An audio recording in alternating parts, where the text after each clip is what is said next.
Congratulations to you.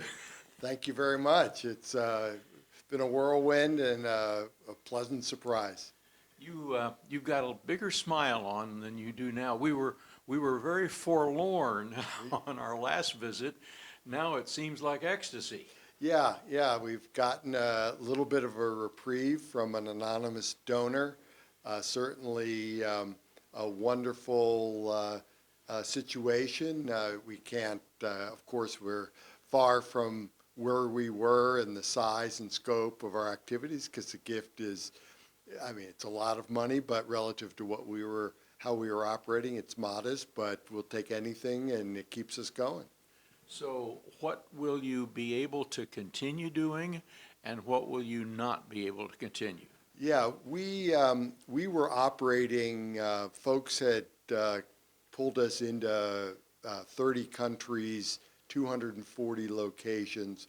We were pretty widespread and embedded throughout sub-Saharan Africa and South Asia as well. So we're not going to be near that scale. We will focus our work in southern Malawi in a new area called the Lower Shiri Valley. It's new to soybean, new area. And we had been working with them for about a year.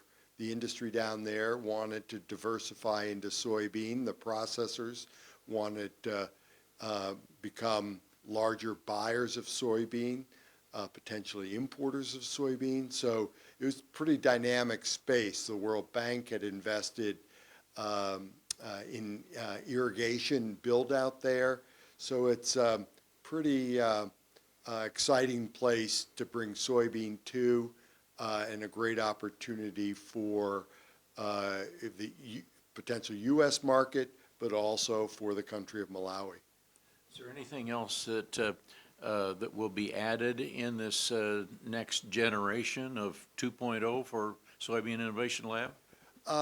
Not really. We don't have that much working capital from the gift to really move into new areas. It's really, we had a dead stop on January 27th, so we were full throttle. So a lot was going on. The ability to pick up in this particular geography is great.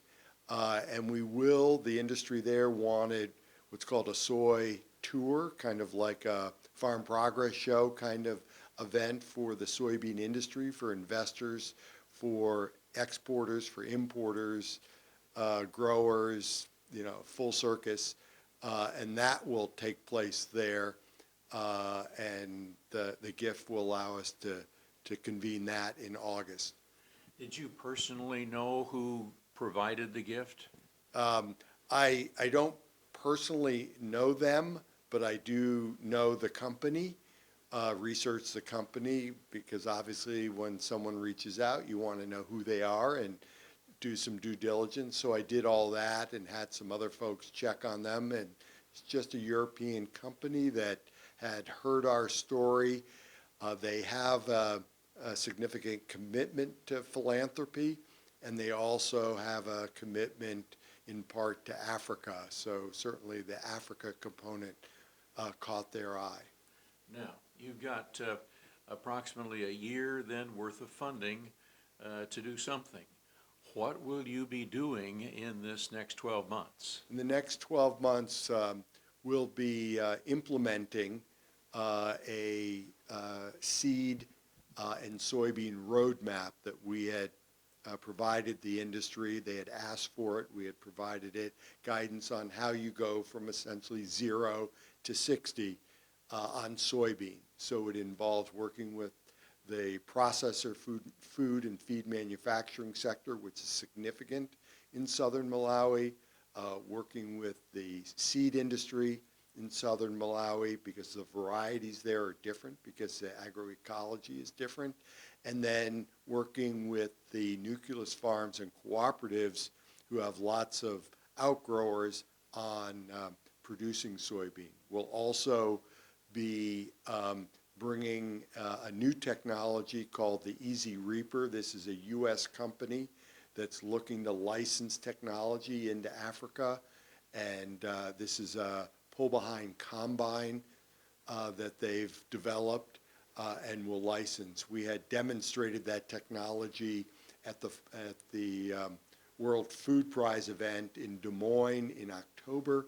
but then when we were shut down in January, that stopped any development and commercialization of the Easy Reaper, the combine in Africa. Now, I'm assuming in this next 12 months, you'll also be looking for continued future funding? Yes, absolutely. So we have a number of, one of the things in the period, the 90 days since we were shut down, there's been a lot of media attention, a lot of concern and interest and so on and so forth. And so we've engaged a lot of people and talked to a lot of people. So we will build off of those connections and look for new funding. That'll be, a significant activity because the gift is a gift, and the donor is not looking for a partnership or anything. They're just being generous. Would either state or national soybean checkoff programs be a target for future funding? Well, it certainly would be.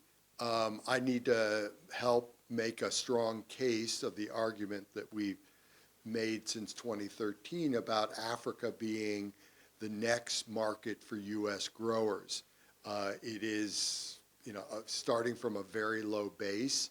It was, 1.5 million metric tons when the world produces 400 million metric tons before we started, but it's growing. The demand is probably 4x now since SIL has been working in those 30 countries. So things are happening, and it has great potential. Is it going to be a market in this year or next year of significance? No. So maybe it's not currently relevant to growers and the checkoff. But we will make the case and help lay out a strategic plan when Africa becomes ready for soybean meal and grain exports, but also which countries and prioritize to help growers see kind of the potential in the future. But it's understandable right now that they're not invested, and because it's a brand new market, but it is by far the fastest and largest market that relatively doesn't know soy, and SIL's changing that. Would United Nations or groups like the World Bank or such international funds like that be also targets for potential funding? The World Bank invests more in infrastructure, so irrigation, roads, bridges, things like that, so they would not be. FAO, which is part of the UN system based in Rome, certainly has an interest, but they're not a research and science funder. That's just not what they do. USAID, and there are some other smaller groups, Irish Aid, Norwegian Aid, UK Aid, that do invest in research. But USAID was very special, and it's a special thing not just for developing country research, but just federal research in general is very unique in the U.S., supporting the land grant system that SIL, the Soybean Lab, was part of. And that relationship is, that's the one we need to repair.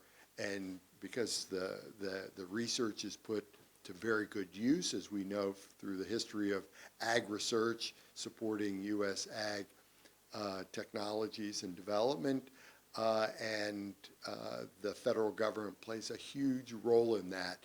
And the relationship, the partnership with the land grant universities and the federal government is very important. And so right now, that's it's kind of under review. We're rethinking it, and in that process, SIL and other research projects have been stopped, but hopefully that will come back.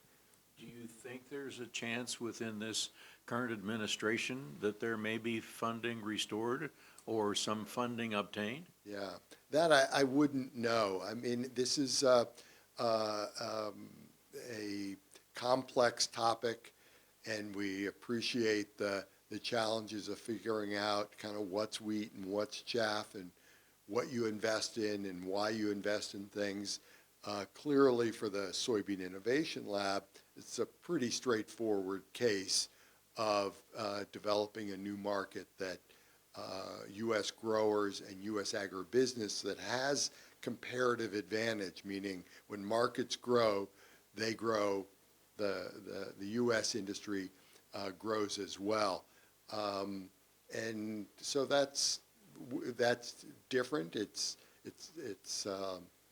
something that we need to make the case well, and hopefully there will be funding in the near term for the University of Illinois and the science enterprise that we're part of. Do you think there would be any advantage for soybean farmers themselves, whether they're in Illinois or in other states, to make a plea to Washington to restore funding, or part of it anyway? Yeah, that would be, very helpful, because I think it is strategic, but also some research needs to be done to make the case, to make that communication effective and supported by good data. And so it's up to the Soybean Lab, University of Illinois, to help the growers to make that case. Right now, it's not that clear. I mean, it's clear for us who work there, and we know the market growth and where the market sits, but it needs to be made formally. And I respect that, and that's what we'll do in the next year. But absolutely, a partnership with the U.S. growers would be very helpful. What have I not asked that's important to this conversation? Let's see, I think you've asked it all. I think we're often, we have a team in Malawi already, so we're working fast, working hard.